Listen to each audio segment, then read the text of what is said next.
Right నమస్తే welcome to news cafe నేను భాగ్యశ్రీ వివిధ వార్తా పత్రికల్లో వచ్చిన ముఖ్యాంశాలు చూసుకుంటే ముందుగా ఈనాడు ఉన్నటువంటి ముఖ్యాంశాలు చూసుకుంటే పాక్లో రైలు హైజాక్ కాల్పులో 30 మంది భద్రతా సిబ్బంది మృతి బలోచ్ మిలిటెంట్ చెరలో 182 మంది 80 మందిని కాపాడిన ప్రభుత్వ దళాలు 13 మంది తీవ్రవాదులు హతమైనట్టుగా తెలుస్తోంది. ఇక 6,000 కోట్లతో రాజు యువ వికాసం 15 నుంచి ఏప్రిల్ 5 వరకు దరఖాస్తుల స్వీకరణ, జూన్ 2న లబ్ధిదారులకు మంజూరు పత్రాల పంపిణీ. ఉప ముఖ్యమంత్రి బట్టి విక్రమార్క వెల్లడి. బ్రిటిష్ రెసిడెన్సీ ఆకృతిలో వర్సిటీ భవనాలు 13 అంతస్తుల్లో తరగతి గదుల సముదాయం, G+10 అంతస్తుల్లో హాస్టళ్లు భవనం, 8.74 లక్షల చదరపు అడుగుల్లో భవనాల నిర్మాణం, 540 కోట్లతో వీరనారి చాకలి ఐలమ్మ మహిళా విశ్వవిద్యాలయం సమగ్ర అభివృద్ధి నిర్ణయం. ఇక కాంగ్రెస్ సర్కార్ అన్ని రంగాల్లోనూ విఫలం, మనం ఇవ్వని హామీలు అమలు చేశాం, ఈ ప్రభుత్వం ఇచ్చిన వాగ్దానాలపైన చేతులెత్తేసింది, సభలో ప్రజా సమస్యలపై నిలదీయాలి, బీసీ ఎస్సీ రిజర్వేషన్లకు బిల్లులు మద్దతు, బీఆర్ఎస్ శాసనసభాపక్ష సమావేశంలో కేసీఆర్ దిశానిర్దేశం. కష్టాలకు కంకరపరిచారు. 2022-24లో మంజూరైన రహదారుల పనుల్లో సింహభాగం అసంపూర్తిగానే కంకరుపరిచి వదిలేసి గుత్తేదారులు దుమ్ముధూళితో వాహనదారులకు ఇబ్బంది. సొరంగంలో రోబోల సేవలు, కమ్యూనికేషన్ వ్యవస్థను సిద్ధం చేస్తున్న సంస్థ ప్రతినిధులు. గుర్ప్రీత్ సింగ్ మృతదేహం లభించిన చోట మళ్లీ తవ్వకాలు. ఆంధ్రజ్యోతిలోని ముఖ్యాంశాలు చూసుకుంటే నిషేధిత భూమికి రెక్కలు, ప్రభుత్వ స్థలాన్ని కాజేసేందుకు బడాబాబుల యత్నాలు, టెక్స్టైల్ పార్కు కోసం సేకరించిన భూములు 22A జాబితా నుంచి 20 ఎకరాల గల్లంతు. 22 ఏళ్ల కిందట 142 ఎకరాల భూమి సేకరణ. ఇప్పటికీ అతిగతి లేని టెక్స్టైల్ పార్కు. కేంద్రం ఇచ్చిన 12 కోట్ల రూపాయలకు లెక్కలేవు, రికవరీ చేయాలన్న ఆదేశాలు బుట్ట దాఖలు. భూముల క్రయ విక్రయాలు నిలిపివేయాలన్న కేంద్రం. 500 కోట్ల భూములపై ఆనాటి పెద్దల కన్ను. చక్రం తిప్పిన బడానేత కుటుంబ సభ్యురాలు. నిషేధిత జాబితా నుంచి తొలగించాలని కాజేసిన యత్నం. నిరుద్యోగులకు రాజు యువ వికాసం, ఒక్కొక్కరికి 3 లక్షల ఆర్థిక సాయం. ఎస్సీ ఎస్టీ బీసీ మైనారిటీ కార్పొరేషన్ల ద్వారా 5 లక్షల మందికి వర్తింపు. కొత్త పథకాన్ని ప్రకటించిన ప్రభుత్వం. 6,000 కోట్ల కేటాయింపు. 15 నుంచి ఆన్లైన్లో దరఖాస్తులు. జూన్ 2న మంజూరు పత్రాలను అందజేత. డిప్యూటీ సీఎం బట్టి వెల్లడి. గత సర్కార్ యువతను విస్మరించిందని విమర్శ. తిట్టడం కాదు, ఆధారాలతో నిలదీద్దాం. ఉభయ సభల్లో సర్కార్ను ప్రశ్నిద్దాం. కాంగ్రెస్ అవినీతి, ప్రజా వ్యతిరేక విధానాలపై పోరాడదాం. పార్టీపై దుష్ప్రచారాన్ని తిప్పికొడదాం. బీఆర్ఎస్ నేతలకు కేసీఆర్ దిశానిర్దేశం. క్యాన్సర్ కన్నెర్ర, పెరుగుతున్న కంటి క్యాన్సర్ కేసులు, పిల్లలపై రెటినోబ్లాస్తమా ప్రభావం. ఎర్వి ప్రసాద్కు ఏటా 500 కొత్త కేసులు, 1000 ఫాలో అప్ కేసులు. ముందే గుర్తిస్తే మంచిదని డాక్టర్ల సూచన. సాక్షులున్నటువంటి ముఖ్య హెడ్లైన్స్ చూసుకుంటే అనుభవం జ్ఞానం లేదు, కామన్ సెన్స్ వాడరు. సీఎం రేవంత్ మంత్రివర్గం పనితీరు గుడ్డెద్దు చేతిలో పడినట్టు ఉందని బీఆర్ఎస్ నేత ఆరోపణ. బీఆర్ఎస్ శాసనపక్ష భేటీలో బీఆర్ఎస్ నేత అధినేత కేసీఆర్ వ్యాఖ్య.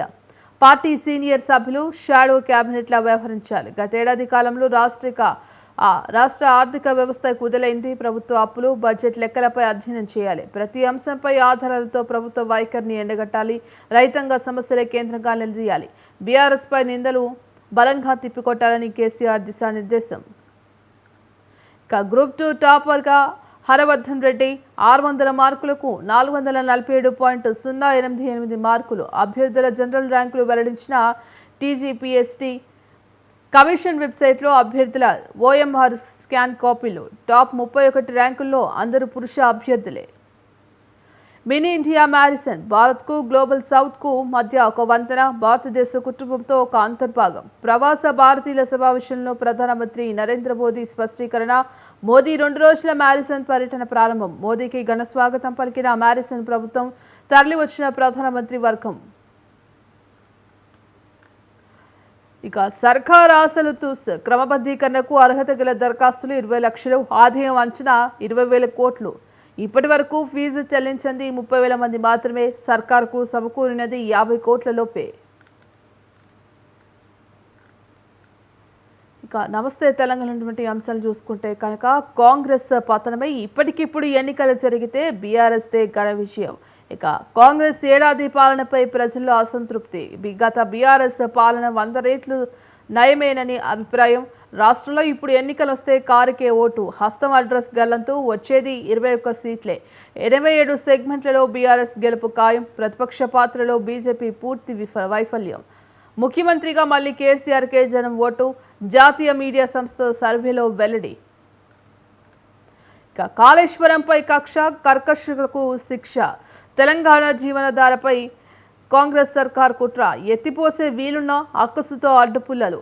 ఉత్తర తెలంగాణ పరప్రధాయిని పరిధిలో రైతులకు మళ్లీ మొదలైన సాగునీటి కష్టాలు. నీటి నిర్వహణలో కాంగ్రెస్ వైఫల్యం. ఇదే అలసత్వం కొనసాగితే మార్చి చివరి నాటికి 1000 ఎకరాల్లో ఎండుతున్న పంటలు. ఇప్పటికైనా 20 టీఎంసీలు ఎత్తిపోస్తేనే ఫలితం. గణన నిబంధనలకు సున్నం, రాష్ట్ర ఖజానాకు కన్నం. హద్దులు దాటిన పెద్దల బేరం. పరిధి చెప్పకుండానే సూర్యాపేట సున్నపురాయి గనుల వేలం. డీజీపీఎస్ కార్నర్ పాయింట్లు లేకుండానే ఈ టెండర్లకు ప్రక్రియ. ఇక 3 బ్లాకుల వేలంలో ఎంఎండీఆర్ చట్టానికి తిలోదాకలు. రిజర్వ్ ఫారెస్ట్లో నచ్చినంత తవ్వుకునేలా పరోక్ష వెసులుబాటు. 2 బ్లాకుల్లో అక్రమ మైనింగ్పై ఇప్పటికే కోర్టుల్లో కేసులు. అవే బ్లాకుల్ని దక్కించుకున్న వివాదాస్పద సిమెంట్ కంపెనీలు. పోటీ లేక మరో బ్లాక్ను రద్దు చేస్తున్నట్లు ప్రభుత్వం ప్రకటన. ఆర్బీఐ కింద ఈ టెండర్లు సమాచారం ఇచ్చేందుకు నిరాకరణ. వ్యక్తుల ప్రాణాలకు హాని ఉందంటూ గనుల శాఖ తిరస్కరణ. ఇక 5గురు ఎమ్మెల్సీలో ఏకగ్రీవం. ఎమ్మెల్సీలుగా దాసోజు శ్రవణ్, అద్దంకి దయాకర్, విజయశాంతి, శంకర్ నాయక్, నెల్లికంటి సత్యం ఎన్నికైనట్టు రేపు అధికారిక ప్రకటన. టీటీడీ అధికారుల తీరుకు అవమానకరం. ఏపీ సీఎం చంద్రబాబు ఆదేశాలు బేఖతారకు దేవాదాయ శాఖ మంత్రి కొండా సురేఖ. ఇక 17-18 అంగన్వాడీల ధర్నా. అంగన్వాడీ డిమాండ్లలో కలెక్టరేట్ల ఎదుట వంట వార్పు. మినీ అంగన్వాడీల 10 నెలల వేతనం చెల్లించాలని భారీ నిరసనలు. 18,000 వేతనం చెల్లింపు సహా ఇతర హామీలు అమలు చేయాలని డిమాండ్. సర్కార్ దిగొచ్చేంత వరకు ఉద్యమం. ప్రభుత్వానికి అంగన్వాడీల హెచ్చరిక. ఇక ఆంధ్రజ్యోతిలో ఉన్నటువంటి ఏపీకి సంబంధించిన ముఖ్యాంశాలు చూసుకుంటే ఆడుదాం అవినీతిపై ఏసీబీ విచారణ. 4.5 ఏళ్ల క్రీడల్ని గాలికి వదిలేసిన వైసీపీ. చివరి ఏడాది మాత్రం రాష్ట్రం అంతటా ఓట్లాట. టీ షర్ట్లపై వైసీపీ రంగులు, జగన్ బొమ్మలు. ప్రచార వ్యయమంతా అస్మదీయుల జేబుల్లోకి. మైదానంలో వైసీపీ కార్యకర్తలే హడావిడి. ఆడుదాం ఆంధ్ర పేరిట 119 కోట్ల ఖర్చు. క్రీడాకారులకు నాసిరకం కిట్లు. ఈవెంట్ నిర్వహణ, ముగింపు సభ, ప్రైజ్ మనీ అన్నిట్లో దోపిడే. తప్పు చేస్తే తాట తీస్తాం. శాంతి భద్రతలకు విఘాతం కలిగిస్తే ఉపేక్షించేది లేదంటూ సీఎం హెచ్చరిక. రౌడీలు, ఫ్యాక్షనిస్టులు అనే మాట వినపడకూడదు. ఆడబిడ్డల జోలికొస్తే అదే చివరి రోజు అవుతోంది. మహిళలకు రక్షణగా శక్తి యాప్ ప్రారంభించాం. గంజాయి డ్రగ్స్ పై ఈగల్ యుద్ధం ఆపేది లేదు. నేరస్తులకు కూటమి ప్రభుత్వం సింహ స్వప్నమే. శాసనసభలో సీఎం చంద్రబాబు హెచ్చరిక.